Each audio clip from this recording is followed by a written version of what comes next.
Les candidats ont publié leur très attendue déclaration de patrimoine. Et c'est Valérie Pécresse qui est en tête dans ce classement avec près de 10 millions d'euros de patrimoine. Fabien Roussel était à découvert de 219 € quand il a transmis des informations à la Haute Autorité pour la transparence de la vie publique. Éric Zemmour n'est pas Stéphane Plaza, même s'il possède 5 appartements dans Paris. La Pierre, ça rassure. Patrimoine estimé à un peu plus de 4 millions d'euros. Le président sortant, Emmanuel Macron, se place à la 8e place avec un peu plus d'un demi-million d'euros. Le dernier du classement est le candidat du nouveau parti anticapitaliste, Philippe Poutou. Il détient 122 000 €. Ils sont tous désespérants, je veux dire. On achète de la pierre, on a un petit livret par-ci par-là. Il y a quelques livrets. Franchement, voilà. C'est désespérant. Si. Il y a de la. Il me semble que Valérie Pécresse, elle a de l'épargne, elle a des assurances vie. Il y a de l'intérêt. Aucune audace. Aucun bitcoin. Mais oui, franchement, pas de crypto-monnaie. Par exemple. Je précise que c'est une déclaration sur l'honneur et que ces chiffres ne sont contrôlés par aucune organisation. Il faut bien se rappeler que l'argent, c'est le meilleur des serviteurs, le pire des maîtres. Et ben voilà qui... C'est à ce moment-là qu'on va lancer la publicité. On dit quoi, la pub, les annonces commerciales, la pause, comment on dit? On dit quelque chose qui est nécessaire en complément de ce qu'on appelle une redevance. Voilà, monsieur. Très bien. Si la flambée des prix du carburant est très inquiétante, certains préfèrent s'en amuser. Si vous êtes en manque d'idées pour un cadeau, cet internaute lance un appel explicite. D'autres préfèrent songer à la voiture de demain.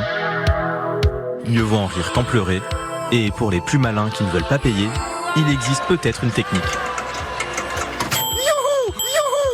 Si bien que ce n'est pas exagéré que de dire que cette crise énergétique, ce choc énergétique de 2022 est comparable en intensité, en brutalité, au choc pétrolier de 1973. Jean Lassalle salue son public, même s'il n'a encore rien gagné. Le candidat se lance dans un tour de France. C'est du rural, franchement. Dans un bus à son effigie. Avant la vente, je me sens bien.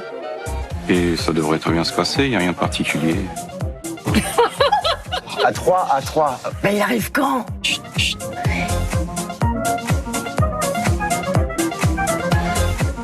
Allez, go. 1, 2, 3. Bonjour, monsieur.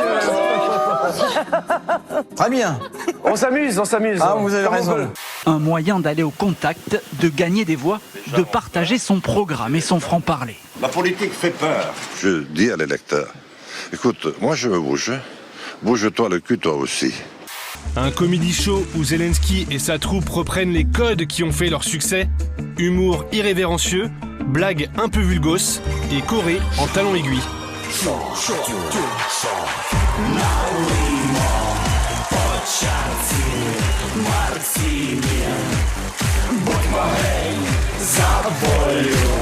Si Jean-Luc Mélenchon est élu président dans 2 mois, est-ce qu'il continue les livraisons d'armes à l'Ukraine ? Non, nous on a dit depuis... Vous arrêtez entièrement, mais plus rien. Premièrement, il y en a très peu. Vous parlez des armes françaises, franchement, c'est des gilets pare-balles et quelques missiles anti-chars. Mais vous avez la liste, vous, des... Pardon ? Vous avez la liste des armes fournies par la France ? Eh bien, je vais vous dire, je siège à la commission défense et armée et je ne dois pas vous dire exactement... c'est pour ça que je vous pose la question, parce qu'on ne la connaît pas, vous venez de nous la donner. La bande n'hésite pas à descendre en dessous de la ceinture, voire à laisser tomber la ceinture.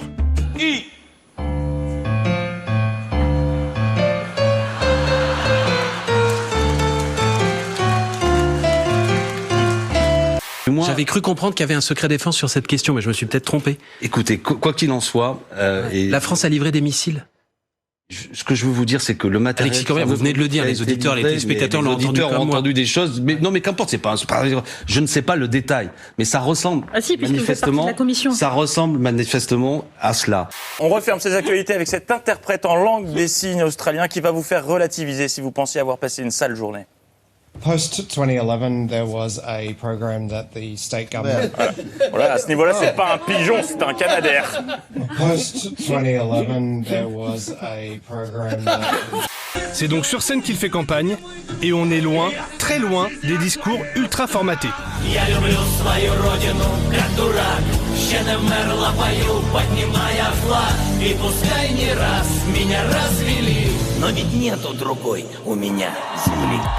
Elle est au cœur d'une vraie polémique après avoir voulu vendre l'eau de son bain à ses abonnés. Aujourd'hui, elle va plus loin en vendant ses culottes sales. Faut pas rester là, monsieur l'abbé. Sinon, vous n'allez pas rester. Ouais. Vous voulez nous parler? Bah pourquoi pas. Non, ça va aller. Non.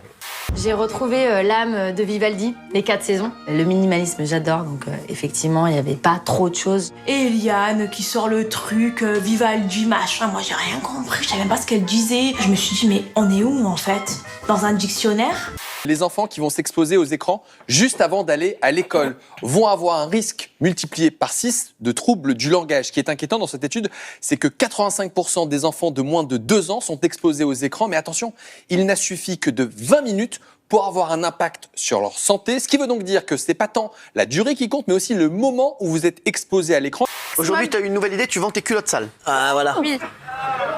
Alors, non, c'est pas c'est pas des culottes sales, c'est des culottes que j'ai portées, mais je suis trop âgée. D'accord, tu les as portées combien? Tu les as portées combien de fois? Quelques heures. Quelques heures seulement. Donc tu vends tes culottes. Tu la vends combien cette culotte? 100 balles la culotte. Le candidat écologiste Yannick Jadot a fait appel à un célèbre photographe américain spécialiste de la scène hip-hop outre-Atlantique pour la photo de son affiche de campagne.